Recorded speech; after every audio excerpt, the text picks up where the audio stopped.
S'il est en train de il m'embrouille, et moi je dis non, vas-y, ça va, on va rester calme. Stop! Oh! Ça crée une surprise. Ça a déplacé tout son corps vers l'arrière. J'ai créé une saisie franche, rien qu'avec ma voix. Hein, il ne faut pas sous-estimer le rôle du psychologique et donc du théâtre. Hein, la même. Okay, si moi je vais vouloir me mettre en garde et lui il va vouloir sortir sur l'extérieur, tout ce que je veux faire c'est qu'il reste face à moi. Donc pour ça je vais avoir le droit de légèrement reculer et de me décaler. Et c'est à lui d'aller chercher les angles où il n'est pas face à moi.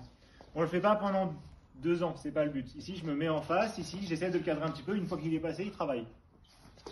Peut-être lui montrer que j'envoie ma jambe, vous avez vu, ça crée une réaction ici. Donc ici je vais lui montrer que j'envoie ma jambe et en fait je vais envoyer mes mains. Ok, par exemple. Bien sûr, on doit le garder en flexibilité. Il ne faut pas que je fasse ça comme un sportif. Si je fais ça comme ça, ici, et qu'il n'a pas bougé, ben, je vais le prendre en pleine tronche. Ok, on reste systématique. Ici, j'avance tranquillement sur lui. Et je fais mon mouvement toujours flexible, détendu. Relax. Ok. Mais donc lui, son travail, ça va être du quoi? Et ça va être le même. Ici, il va être là, et il va réagir en fonction de ce qui arrive. Vous avez vu, là, il y a une main qui est arrivée, il en a eu peur. Mais il a quand même envoyé un coup de poing. C'est à peu près ce qui se passera avec un sportif. Hein. Un sportif, on lui apprend que même quand il prend un coup, il en rendra. Donc c'est pas parce qu'il y a un coup de poing ou un coup de pied qui arrive qu'il va rien faire. Mais ça va changer les choses. Si ici j'avance vers lui, ici et il veut venir me frapper, là ça change un petit peu les choses. Ok? Vous avez l'idée, ça marche 1 ou 2 fois, ça ne marchera plus après. Hein. Ok? Il a l'habitude de travailler avec moi, Jérôme, il sait que j'envoie les jambes très vite et très fort, donc ça l'impressionne. C'est naturel, c'est normal. Vous imaginez? Allez faire ce qu'il a envie de faire. Ici ça peut être un crochet, moi je vais rentrer flexible et toujours avancer. Il n'y a pas un moment où j'arrête d'avancer. Ok? C'est bon pour tout le monde? Allez, pardon.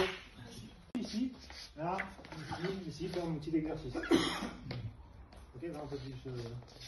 Ici, je suis là, hop, hop. Ici, je vais faire mes petits exercices que je connais. Et vous voyez, une fois que je suis là, hein, tous ces exercices qu'on a fait ce matin, frapper avec n'importe quelle partie du corps, tous ces trucs-là, ben moi, je suis à mon avantage en tant que pratiquant de systéma. Lui, il sait frapper, il sait mettre des grands coups de coude, des grands coups de poing, des grands coups de genoux, tous ces trucs-là. Et moi, je sais mettre des petits coups à l'intérieur du bras, ici, je sais mettre des petits coups de la cuisse, peut-être de la hanche, tous ces trucs-là. Mais c'est là où je vais être à mon avantage. Je vais pouvoir les utiliser au mieux que je peux. Ici, je pourrais frapper les tendus, ici, frapper là, ici, je pourrais attraper les yeux, les cheveux, tous ces trucs-là qu'on a fait. En fait, je vais pouvoir tous les appliquer ici. Ok? C'est bon pour vous? Je vais faire beaucoup de petits contacts. Okay. Tous ces petits contacts, il faut évidemment sont visés. Hein. Là c'est le nez, là c'est un travail sur l'oreille, c'est pas juste ça. Okay.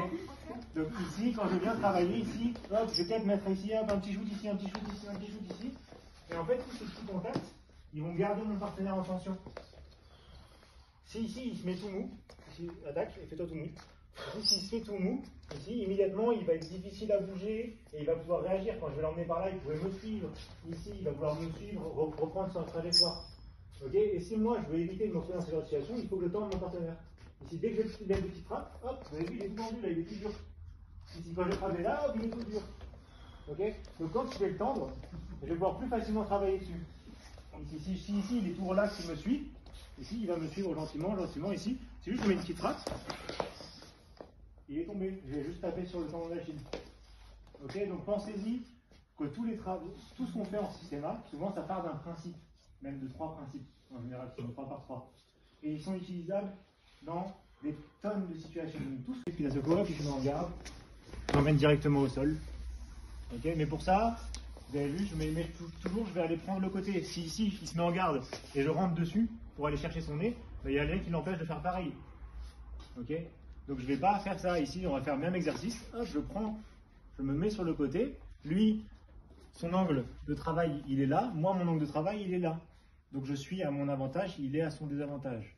Et je vais rentrer. Alors après, vous faites tout ce que vous connaissez. Hein. On peut aller chercher les yeux, la gorge, les parties génitales. Je vais vous encourager très fortement à éviter tout ce qui est du fair play. C'est-à-dire que ici, on va faire l'inverse. Je viens, je me mets en garde, il passe sur le côté, ici, et il décide qu'il va me frapper dans le ventre. Sur un sportif qui s'entraîne et qui en a pris 50 000 dans sa vie, quand il va venir frapper dans le ventre, il va contracter et il va frapper. Ce qui n'est pas une réaction à peu près naturelle, parce que si vous frappez un gros coup dans le ventre de la plupart des gens, ils vont baisser le ventre. Sauf que là, on parle, je vous l'avais dit, on parle de gens qui techniquement sont beaucoup plus forts que vous physiquement. et qui vont avoir des réactions qui ne sont pas habituelles pour vous. Donc évitez tout ce qui est de l'ordre du fair play. Au lieu de venir frapper dans le ventre, ben, il va baisser de 15 cm, il va venir frapper dans les parties génitales. Okay, donc ici, quand on va travailler, on va aller chercher très systématiquement des points sensibles, des endroits où on n'a pas le droit de frapper en sport. En sport, j'ai pas le droit de mettre les doigts dans les yeux. En sport, j'ai pas le droit de tirer les oreilles, de mettre les doigts dans les oreilles. Okay, donc on va aller chercher tous ces trucs qui sont normalement interdits, où la personne, le sportif, n'aura pas l'habitude d'être attaqué. Ici, tordre le nez, enfoncer dans les yeux, on ne peut pas renforcer les paupières. Okay, ça marche?